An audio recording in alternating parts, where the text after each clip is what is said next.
Considérons de plus près le Seigneur Jésus comme étant l'objet et la mesure de Dieu pour l'œuvre du Saint-Esprit en nous, cette nature entièrement autre qu'il représente.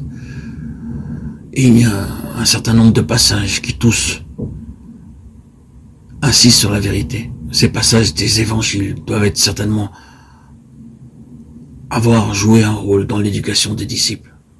Il y a eu en premier lieu l'affirmation ou la déclaration faite aux Juifs, une chose terrible à dire en présence de ses disciples.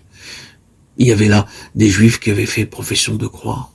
Le Seigneur soulève pour eux la question de l'état du disciple.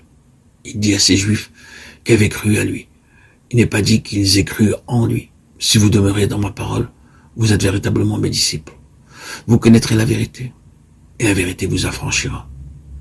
Ils lui répondent aussitôt en se réclamant de leurs droits. Nous sommes la postérité d'Abraham, nous n'avons jamais été les esclaves de personne. Il insiste sur cette question de la vérité liée à lui-même. Si donc le Fils vous affranchit, vous serez réellement libre. Vous connaîtrez la vérité, et la vérité vous affranchira. La question de la postérité à laquelle ils appartiennent est soulevée et associée à cela. Nous avons cette déclaration. Ceux que le Fils affranchit sont réellement libres. Comprenons bien cette pensée. Connaître la vérité, c'est connaître le Fils. Être affranchi par la vérité, c'est être affranchi par la connaissance du Fils. Il dit ensuite aux Juifs, à ceux, je suppose, qui devaient être de l'espèce la plus violente, ces paroles d'une force incomparable.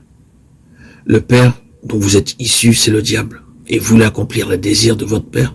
Il a été meurtrier dès le commencement, et il n'a pas persévéré dans la vérité. Il est menteur et le père du mensonge. Jean 8, 44. Quand il profère ce langage terriblement fort, et demeure entièrement sur cette question de la vérité comme étant liée à lui-même.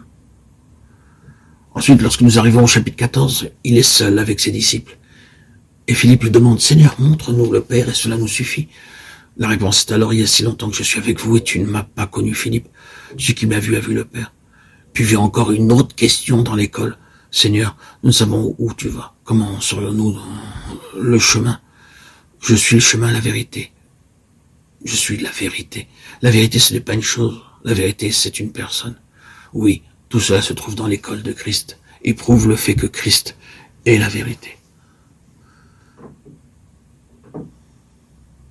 Je ne sais pas à quel point nous sentons l'importance de cette question, mais l'objet de notre méditation, c'est que nous en arrivions à voir combien ces choses sont essentielles. Que pensons-nous de l'importance qu'il y a à avoir un fondement vrai et sûr? Après tout, le trait suprême d'un fondement, c'est la vérité. Il faut qu'une base soit bien et véritablement posée.